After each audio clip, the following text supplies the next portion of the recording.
The F.L. Roberts story began in the Roaring '20s, 1920 to be exact. Times were good for America. Speakeasies were the place to meet. The Jazz Age was born, and new contraptions like automobiles, electric refrigerators, and radios were modernizing the standard of living for Americans. The nation's wealth more than doubled, and more people were living in cities than farms for the first time in the country's history. Opportunity was in the air. During the 1920s, registration for cars soared from 8 million to 23 million. It was during this time that 22-year-old Frank L. Roberts, better known as F.L. and now Grandpa Frank, embarked on his vision to enter the automobile industry. F.L. opened his first automotive specialty and tire store at the corner of Main and Adams Street in Springfield, Massachusetts. Texaco motor oils and gasoline pumps were added soon after. My grandfather joined the Fisk Tire and Rubber Company, which was the predecessor of the Uniroyal Company in Chicopee. And sometime around 1919, my grandfather got passed up for a promotion, and he was ripping because he was so much smarter than the person that got the promotion, so he left. And the only thing he knew was auto parts, tires, and at the time you bought automobiles, you know, body by Fisher. Well, you bought a body and you put accessories on it. You put a spare tire, you put a rumble seat, you put a mirror, you put a windshield. And so my grandfather decided he was going to go into the auto parts business. So he opened up an auto parts store at the corner of Main and Adams Street, actually not too far from our present headquarters. We always joked about the fact in ads that we haven't gone too far in the last 70, 80 years, 90 years, because we didn't go too many blocks with our headquarters. And we kind of laughed at that. So my grandfather went into the auto parts business, and Texaco came along and said, you know, you ought to sell motor oil. So my grandfather bought motor oil in cases, and he didn't have any room in his auto parts store for all the cases of motor oil. He decided to pile it outside and put a cheap price on it. And lo and behold, the motor oil sold. Grandpa Frank's stewardship from 1920 through 1945 led to a great expansion of the business. F.L. Roberts built 15 additional locations and added home, commercial, and industrial fuel oil to their offerings. Abbott Roberts, F.L.'s son, took the reins in 1945 and continued the company's growth through 1970. Abbott and his son Steve decided to sell the fuel oil division in order to concentrate on growing the core business. Down came the repair garages and up went gas stations selling fuel and cigarettes. In 1970, Steve Roberts became the third-generation CEO of the company. As America was dealing with Watergate, Vietnam, and civil unrest, Steve worked to expand on Grandpa Frank's goals. Steve's brother Seth joined the company in the 70s and shared his vision of getting into the quick lube business. They opened their first facility at the Broad Street Plaza. This would eventually lead to becoming a Jiffy Lube franchise owner of 9 locations. In late or mid-'80s, we had actually a car care center that sold, that actually did oil changes for cars. We had to go to car care coupons to discount oil changes to cars, and so we were in the oil change business, and we did it because we had all these gas stations, and the oil change business, or the traditional gas station, was gone. And actually Steve wanted to have a place where people could get their oil changed. And so Broad Street actually had a garage, and I know most people can't picture it today, but where the C-store was actually 3 or 4 bays, and we changed oil. Up to 100 cars a day we would do on a Saturday, and it was kind of, Well, it was not easy to do because we had cars driving in and backing out. We had an accident a week, people driving into either a post out there or driving in a car that was getting gas. It wasn't the optimum solution, but we actually, were changing oil. In the mid-'80s, Jiffy Lube came along, and I started selling them motor oil, actually, a little bit of motor oil to them at some of their centers here. They had a franchisee who we were selling. He wasn't a very good franchisee, and his brother-in-law took the business over in the late 80s, and he then came to us and he wanted to lease some of our sites to put his own Jiffy Lubes at. And I said to Steve, geez, maybe we should open our own Jiffy Lubes. And so we actually said we'd investigate that. And much to my surprise, we were a Quaker State motor oil distributor. Quaker State had bought a franchise called Minute Lube, and that was started in Salt Lake City by a company called the Arctic Circle that was actually a steak chain, and they had their chain of stores called Minute Lubes. So we became a Minute Lube franchisee in the late 80s, and that's how we got into the oil change business. Minute Lube then changed their name to Q Lube to take advantage of Quaker State's name, and much to my surprise, after finishing or working on finishing our fourth store, Quaker State, who owned these Q Lubes, was bought by Pennzoil, who owned the Jiffy Lubes, and that's how we became a Jiffy Lube franchisee, because we ended up switching our stores, buying the local stores, and expanding from there. The 70s also brought the concept of adding car wash facilities to the F.L. Roberts network of automotive services. The first car wash was built at Broad Street. The rest is history, as the 20 Golden Nozzle car wash locations are now the gold standard for car care in western Massachusetts. As the company's reach and reputation grew, there was some unwelcome excitement as well. In 1971, the F.L. Roberts offices were destroyed by a fire, forcing them to relocate to Mill Street. The 80s brought about some difficult times. The company began to invest in and develop real estate. During the early 80s, they purchased many properties, including the Riverdale Shopping Center, home to the Riverdale Shops. The real estate and banking industry would prove to be a fragile financial investment. Back in the late 70s, early 80s, when the real estate downturn came, our Bank of New England at the time, got taken over by the FDIC. And we had several leases with the Bank of New England, where they leased property from us, they financed us. And I remember one of the worst days of my life, business life, was when our chief financial officer at the time came to me and said, Stephen, I got some good news and some bad news. Which do you want first? I said, I'll take the good news first. He said, well, the good news is that the Bank of New England has gone into receivership, taken over by the FDIC. Now that they've gone into receivership, they've canceled all their leases. I said, that's the good news? And he said, yes. I said, what's the bad news? Well, the Bank of New England went into receivership. They canceled all their leases. And now that they've canceled all their leases, they're calling the loans that we have, because they're on pieces of real estate that now don't have the tenants that they used to have with the Bank of New England, because they canceled their leases. So we're calling your loans. I said, you can't do that. They can't do that. Yes, they can. And they did that.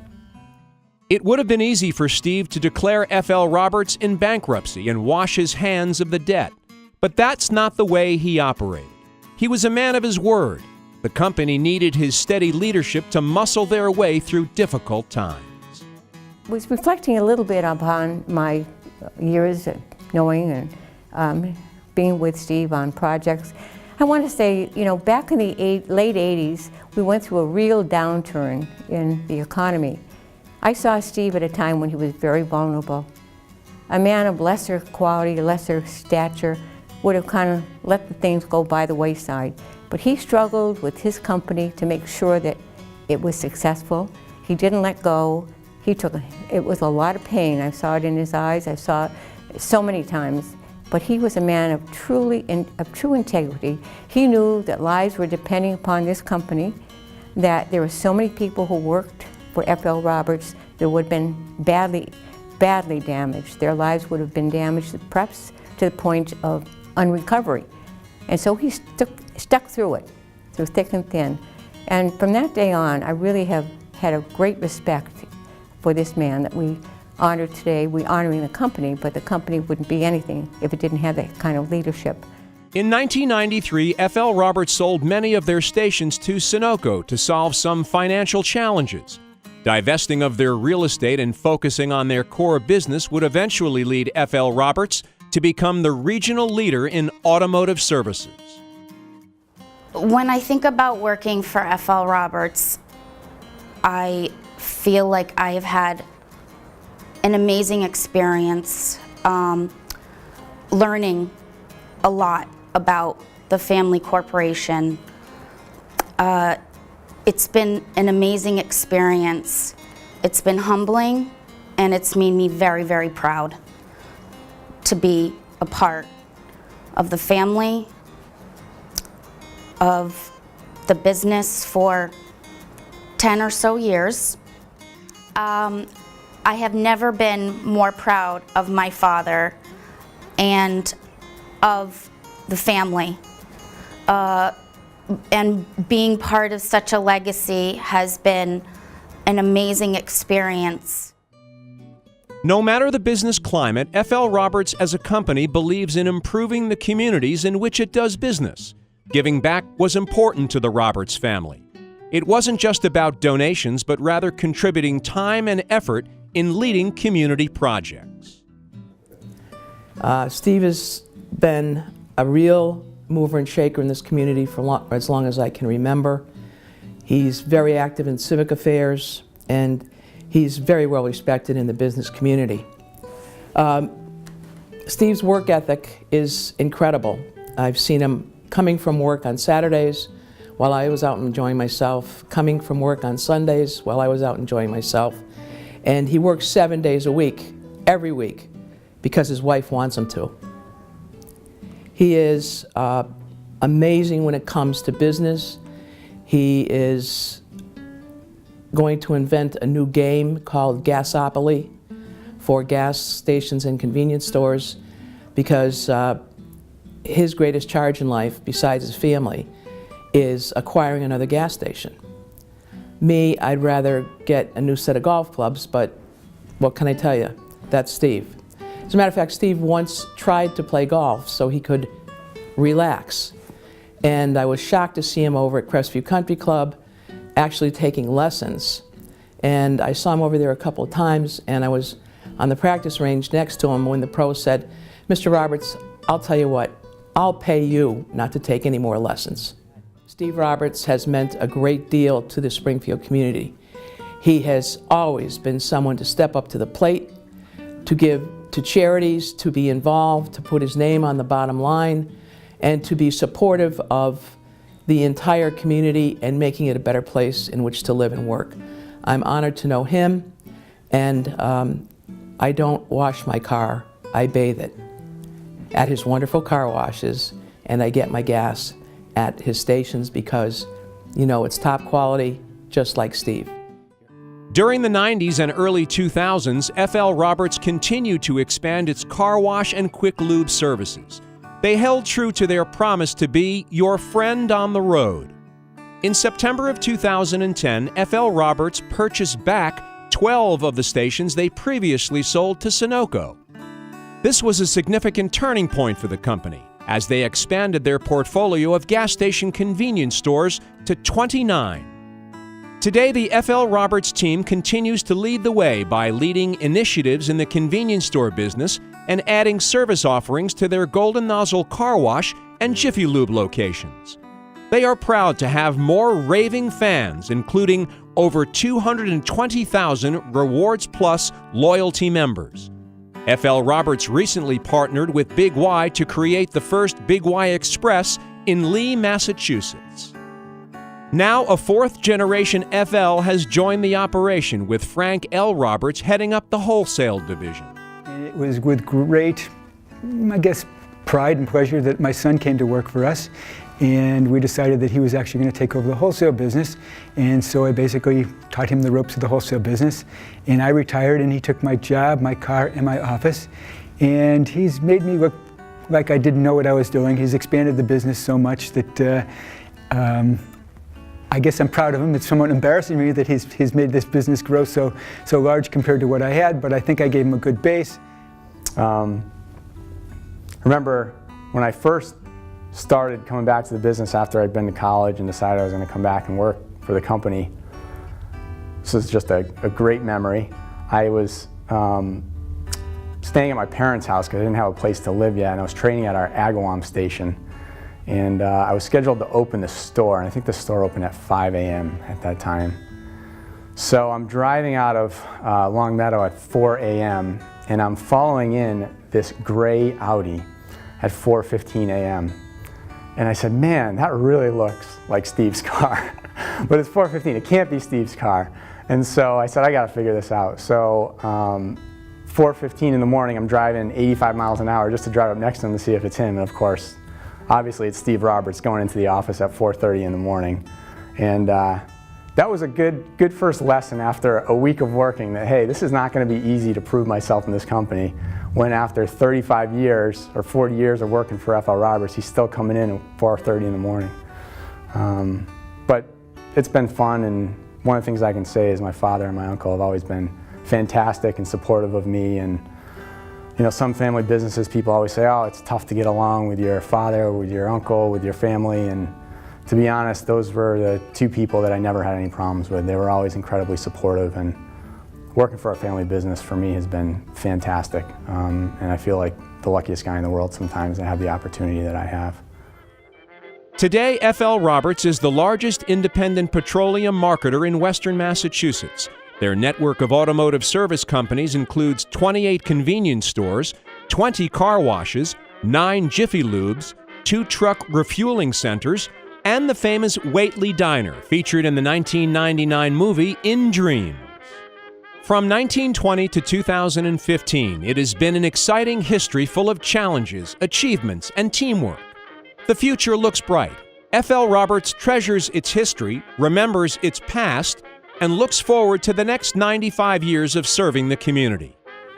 Steve and FL Roberts, happy 95th birthday. Yeah, I know you probably started this car wash with a garden hose 95 years ago, but you know, you got a good punchline here. You have a judge, a nun, and a politician doing a testimonial for you. That's pretty good. So the crowd, you can lead into whatever you'd like to say on that. But to Steve and the Roberts family, I want to thank you for your continued belief and investment in our city of Springfield. Not only are you an outstanding businessman, you're very philanthropic. You're always giving back to the community, and that's deeply appreciated. And one should not forget that when they go get their car washed, which I do and my wife, and my oldest daughter is now driving. And do you know where she gets her car washed? At FL Roberts. 3 dedicated visionary leaders inspired one great company to be your friend on the road. Way back, when you clap your gal, and then you clap your hands, and you do the Eagle Rock, but don't you stop at all. Uncle Jack's dancing fool.